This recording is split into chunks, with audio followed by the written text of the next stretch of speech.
Good afternoon. Hi. Hi guys, we'll start with Rob Dorset from Sky Sports. Is everybody ready and happy? Are you recording, Billy? I will be. Tell me when you are, mate. Good to go, mate. Brendan, good to see you. Hi, Rob. It's a generic one to start off, mate, if that's okay. We're asking everybody, all Premier League managers today, about what the Culture Secretary, Oliver Dowden, has said. I can't imagine he's top of your list in terms of people you listen to normally. But he's called on Premier League clubs to help finance and save lower league clubs, which is a simple statement but a pretty complex solution. What are your thoughts on that generally? Well, it's exactly that, Rob. It is very complex. I think that there's probably not an answer here now, but I think we would certainly add the support to the football pyramid here in this country. You know, it's so important for us from the Premier League right the way through. And of course, if that's the case, then I think we all have to do everything to ensure that we do support all the teams that are in that pyramid. So, like you've said yourself, it's a very complex topic, but certainly something that we would all want to support. Thank you for that. Listen, Brendan, we saw the really bad news about Wilfred Ndidi that you gave us after the Carabao Cup game the other day. Can you update us? Do we know yet whether he's going to need surgery on that groin? Yeah, that will probably take place tomorrow morning. So, it's just unfortunate. It's come right off the bone. So he's going to be up to 12 weeks, we think. That's a big blow. Yeah, he's a huge player for us. But it's something that I think it showed his mentality. Like in the game against Burnley, he felt it. Towards the end of last season, he had felt some pain there, but he felt it during the game and continued through with his amazing spirit that he had.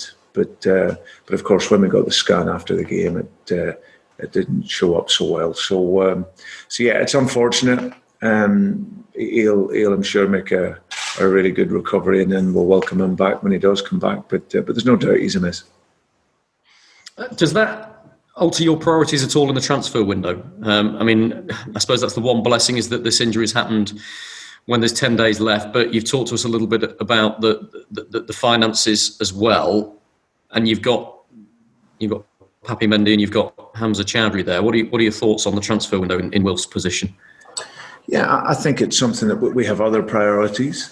You know, to whatever resources we have, we need to probably look at other positions to use that. And also we have players that are capable of stepping in. Like you say, Papi Mendy, we signed him on a new contract. He started the season very well. I thought Hamza Chowdhury was excellent against Arsenal. You know, really covered the ground and defensively was very good. So we have enough cover in this moment in that position.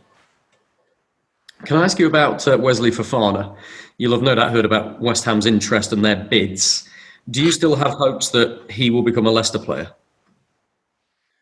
To say on it, Rob, there's numbers of players that it's associated with ourselves that we're apparently looking at, and after it's clear that position we're looking to bring someone in, but we'll see what the club can do, and we'll take it from there. Good man. Cengiz Under, where are we at with him? Has he obtained his work permit? Is he with you yet? Where are we at? Yeah, so that should all be taking place this afternoon, and he should arrive with us tomorrow. Probably not for the game at the weekend, but certainly to join our squad for training next week, and then hopefully be available for the following weekend. Good man. We were up there with training earlier on, saw the first 15 minutes, and we saw Ricardo Pereira out there, which was fantastic to see after 6 months out. How big a boost for him and for you? But I guess he's still a distance away. Is he before he's ready to play?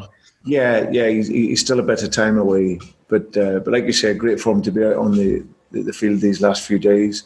I've seen him a lot in the gym. He's obviously worked tirelessly in this period, and I think hopefully now that he's out on the grass, that it'll really push forward now with that rehabilitation. So it's still a period of 4 to 5 weeks we would think away, but we'll see how that recovery goes over the the next numbers of weeks. How have you reflected on what's been a great start, 100% record from the first 2 games? How much has that pleased you and boosted the confidence and morale around the place? Yeah, we've been delighted. We've created chances and scored 7 goals in the 2 games. We had a big challenge against Burnley, a very difficult team to play against, and we stood up to that and got the 3 points. But I also know there's a lot of improvement left in this team as well. We're still very much in a process of getting better and improving. Because we have a lot of young players, that will naturally be the consequence. So yeah, but a good start for us. Huge challenge for us at the weekend, but one that we really relish. And these are the types of games where we can show our qualities. It's still very clearly very early in the season, and you've still got some players missing through injury. But will this give you and the rest of us a bit of a barometer on where Leicester are at right now? Not really, no, because these are a top level side, and whatever happens, that's what they are. They're still top class, but for us, it's the excitement of the challenge. We're playing against one of the top teams in Europe. I've seen the game against Wolves, and they were outstanding in the game. Their intensity and the positioning, and just the sheer quality that they have throughout the team. So yeah, it's a difficult game for us, but like I say, it's another good measure for us always. And but we know realistically where we're at. But the challenge is for us to go and be really competitive and play our game against what's a top class opponent. Last one from me. I wondered if you could give us an expert analysis on the 2 squads of Manchester City and Liverpool, your old club. Now Liverpool, the reigning champions, Manchester City, the wanting to get that crown back. How do you see it? Are Manchester City level with Liverpool in terms of their challenge for the title and their ability to win it? Well, it all starts. Obviously Man City have only played the one game, but I think it all starts with both squads being very, very strong. I think Liverpool got an outstanding squad. They've been brilliant in the last couple of seasons, winning the Champions League and obviously the league last season. And having them won the Premier League, I'm sure they'll be even more determined to go on and win it. Jurgen made a great point the other week about it's not about defending it. You've got to go and win. And that's what's important. And when you have that mentality, you're then going to attack. So they will be looking to attack it again this year. They get, fantastic quality. They've added, a couple of really, really top players. Diego Jota from Wolves, I think, is a great signing for them. And obviously Thiago Alcantara has proven to be one of the world's best midfield players. So they look very, very strong. But Manchester City as a team always play to a very, very high level. They've got a manager who's a real pioneer of our industry. And he's a wonderful coach and manager. And they've got obviously clearly top level players as well. So I think they, along with the other teams, will be looking to push. And there's been a lot of investment in the Premier League this season with the teams around them. So it will hopefully, and I'm sure it will do, make it very competitive. Good man. Thank you for your time. Yes, thank you. Rebecca Coles, please, Premier League. Hi, Brendan. How are you? Hi, Rebecca. Brendan, you got your 100th PL win in the... Sorry, I can't. Can I put my sound on? Sorry, I can hear myself back in the room. Sorry. It was your 100th PL win last weekend. How much would you like this weekend to be 101st win? Yeah, that would be nice. That would be obviously very nice. So, I wasn't aware of that at all until someone mentioned it after the game the other night, or the other week when we played. But I think that's what we're in the industry for. We're in it to win. But of course, I always want my teams to win in what I would say the right idea of how we work. So it would be great to get the victory, of course. And how pleased are you with your side's start to the season? Yeah, well, we're very pleased. I think that long season for us last season, and we finished up in 5th place. So it was always going to be important to renew the motivation and start well, and we've been able to do that. So we had 2 tough games, a newly promoted team and a Burnley team that are synonymous with making it very, very difficult. But we're able to get 2 wins, perform well, and now we look to take this into our next game. But of course, very early. And Manchester City away, it's a tough place to go. Just how difficult will they be to play against?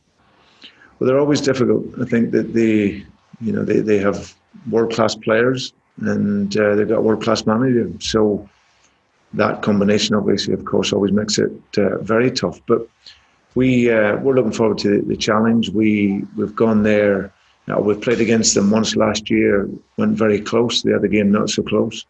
I didn't feel, but these types of games are always great challenges, and that's what you want. And for us, we aspire to keep improving and developing, and these types of games allow you to do that. So yeah, it's a huge challenge, but one that we're ready for.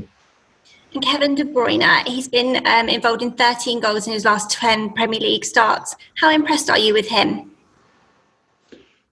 Well, it's hard to know a central midfield player in world football who's better. That's how highly I rate of him. I think what he brings to the game in terms of his power and his passing and his view of the game is incredible. He sees passes that some people, if you're sat in the stand, would struggle to see. So his view of football, but it's also about how hard he works. His intensity in his game, he's constant throughout the game. He's a really, really world-class footballer. And 4 goals last weekend, but very rare for Jamie Vardy not to get on the scoreline. Do you think he'll be keen to get on the score sheet this weekend against Man City? Well, I think we all goal scorers, of course, they want to score, but you see also with Jamie, he's also very, very happy for his team, firstly, to win. That's always what's important for him and for us. And he's also happy for other people to score. Like he's a very selfless player, Jamie. It's not about himself. He's a goal scorer, of course, and he wants to score goals. But he's at his happiest when the team is winning. And it's also good for the team. That's something that we need to do, is to share the goals around the squad. And it's something that we've been looking to build here, that creative side, which brings more players into positions to hopefully score goals. So yeah, I'm sure he's always done very well against Manchester City since I've been here. He's always looked a real threat, and I'm sure he'll be that again. That's everything from me. Thank you very much, Brendan. Thanks, Rebecca. Thank you. Thanks, Rebecca. Jackson Cole from TalkSport, please. Hi, Brendan. Hi, Jackson. If I could just ask you about Demarai Gray, what did you make of his performance against Arsenal, and will he be involved at the weekend? Well, I thought he worked very hard. I think for all of the players that played the other night, we obviously made a team of changes, and they haven't featured so much in the games. But I think he came into it and worked very hard in the game. Unfortunately, he's not been well this week, so he's probably going to be doubtful for the game. But yeah, Demarai came in and worked hard, and that's all you ask. And I thought I'd bring some comments made by Pep Guardiola earlier this week. He claims that there are only 13 senior fit players he has available for this match. That must give you and your players added belief that you can get a good result on Sunday.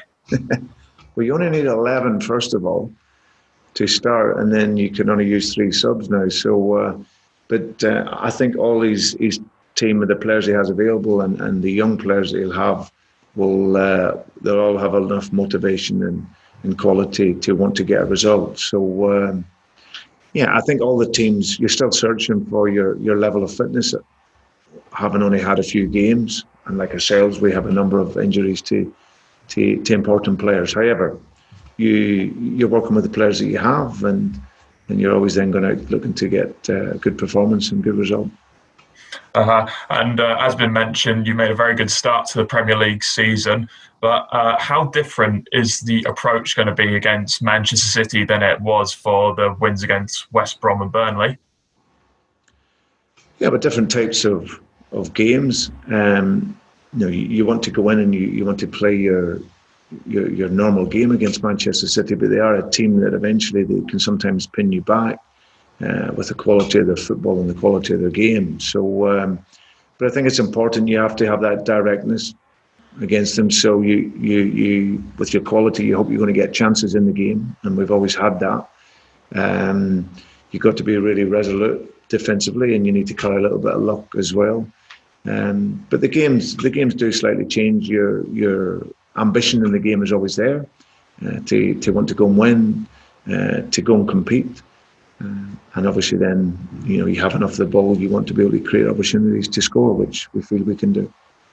And two players that have made particularly good starts are James Justin and Timothy Castagne. Are you hoping that they can cause problems for the Manchester City defence? Yeah, I think that in games like this here, it's very important the athleticism in your team. The game's so fast, how they move the ball, and also when you have the ball, you're looking players with that athletic ability, especially on the sides, that can really hurt opponents. So we thankfully have that in our team. That the team has got good legs in the team and good running ability, and those two boys, like you say, they've been up creating and they've been scoring goals. So yeah, those two are important. Okay, yeah, that's it from me. Thanks. Cheers, Jackson. Thank you. Cheers. Thanks, Jackson. We'll throw to Ian Stringer from BBC Radio Leicester now. Hi, Brendan. Thank you for taking the time to join us. Just on injuries, you've been through Ricardo and Wilfred Ndidi. Johnny Evans' thigh problem that he picked up with Northern Ireland. I saw that he was pictured training with the group recently. I just wanted to confirm that Johnny's okay, because I believe he's available this weekend, right? Yeah, he's fine. He's trained over this last numbers of days, Ian, so he's available. Good. And not wanting to preempt your team, Brendan, but he may have to go straight in, may he not, now that Wilfred Ndidi, one of your centre-halves, is injured? Is he fit enough, I guess, is my question. Is he able to go straight in and start in the Premier League in a game like this? Is his body ready for that? He's had a good couple of weeks, Johnny, and I think for most players, they're not going to be at 100%. I would still always have Johnny Evans at 80% because he's such a top player. And but I think for most players at this stage, they're not going to be at.